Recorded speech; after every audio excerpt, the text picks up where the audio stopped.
I'm Charlie Wheelan, and it feels like I'm at home because we literally live on the DePaul campus. So 11 years ago next week, when my daughter was born, DePaul was kind enough to let us ring the bell in the concert hall, which is customary when children are born in the seminary. So I've worked with people here on the Sheffield Neighborhood Association, the Lincoln Park Local School Council. My 3 children attend Alcott Elementary School, which, as you know, is a public school at Orchard and Wrightwood. But that's not why I'm running. I'm running because the single most important issue right now is the economy. Last Monday, 70,000 Americans lost their jobs. Not last week, not last month, last Monday. And there is nobody in this room who is not affected in some way, either having lost their job, worried about losing their job, running a struggling small business, worried about losing your health care because you might lose your job, which is something that has to change, watching your college savings dwindle from 4 years of tuition to 2 in a matter of months. Those are the issues that matter most, and I am the person up here most uniquely qualified to deal with those issues. I teach at the University of Chicago. I teach public policy. I specialize in economic policy. I have spent my entire adult life working on economic issues. I wrote a book called Naked Economics that's used in classrooms, high school and college around the country. I've done commentary for National Public Radio, for WBEZ. I worked for Chicago Metropolis 2020, which is another group many of you may be familiar with. We did regional policy in the areas of housing, transit, air quality, and other things like that. So I believe that the most important thing you can pick in your next congressman is the person who is best qualified to deal with the most important issue.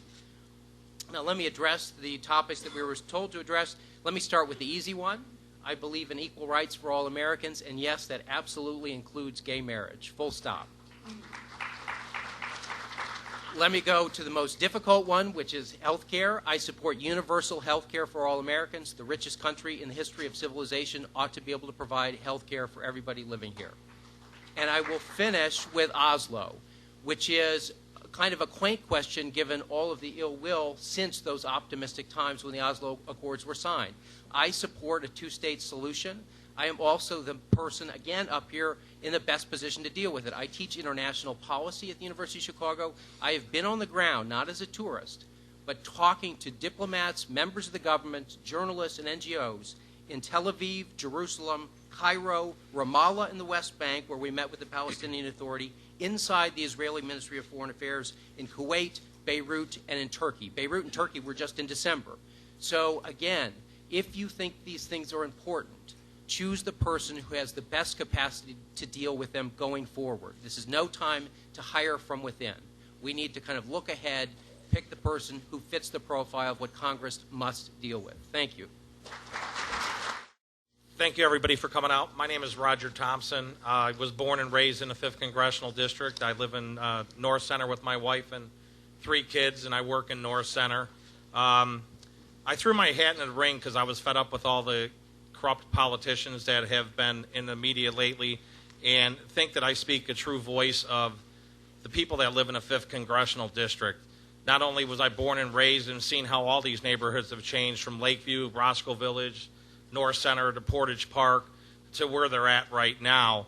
But I have also see that in the future we're going to revert back to some things that people might want to forget about. And I don't want to be on the negative, but as people know right now, the economy is on the forefront of what our problems are. And I think the biggest concern for me, I'm a licensed realtor here in Chicago, the state of Illinois. I see a problem with a lot of us people that live in the 5th Congressional District losing their jobs and not being able to make their mortgage payments. And I see that in the near future, that's going to be the biggest concern for the north side of Chicago when we start losing property values and people start boarding up their houses because they can't afford to make their payments. And I think that right now, that is going to be our biggest struggle as far as people that live here.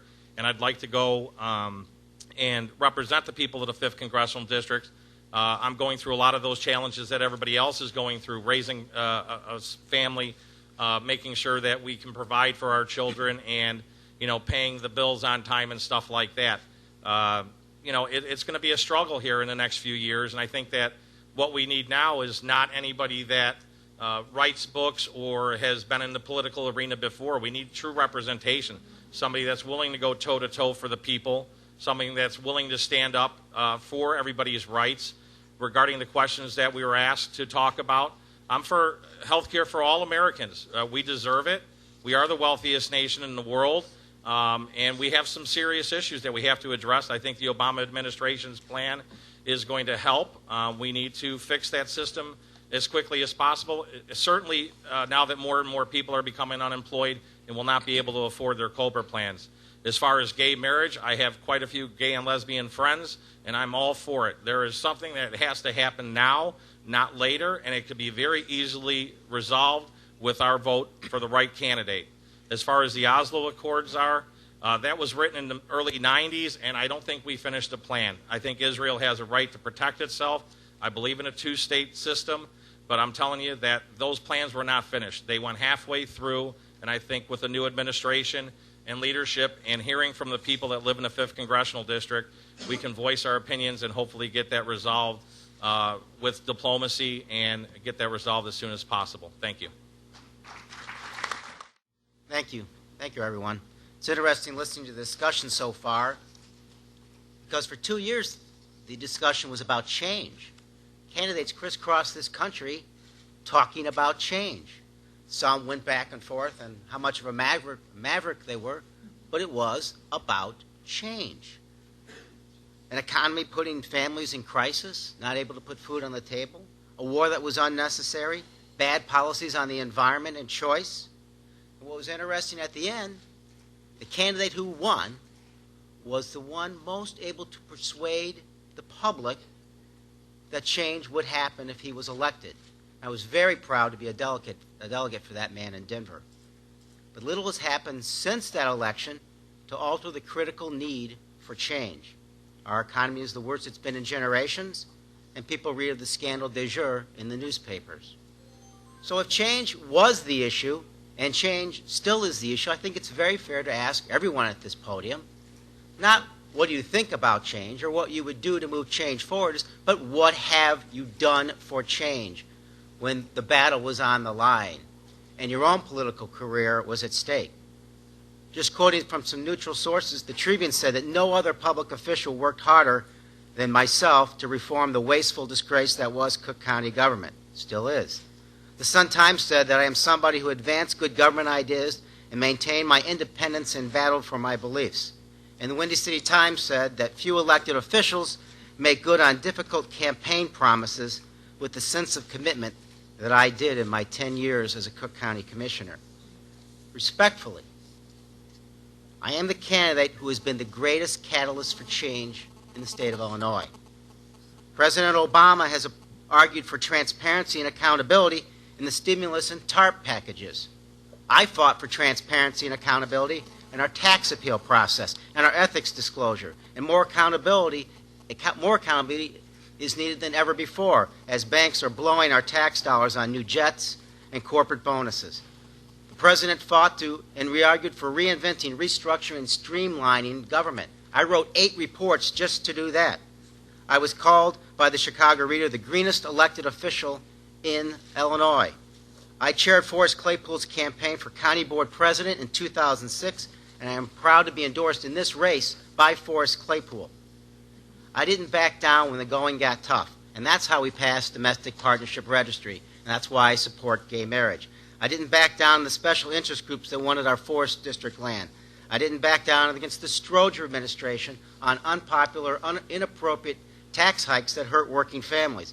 I didn't back down against big tobacco, and I got the smoke-free ban passed in Cook County. I didn't back down in proposing reforms for TIFs that put a target on my back. And I won't back down in D.C. As it relates to Israel, it's hard not to be redundant here, but I do think we need to say that Hamas must recognize the existence of Israel, and that hasn't happened yet. I do believe in universal health care.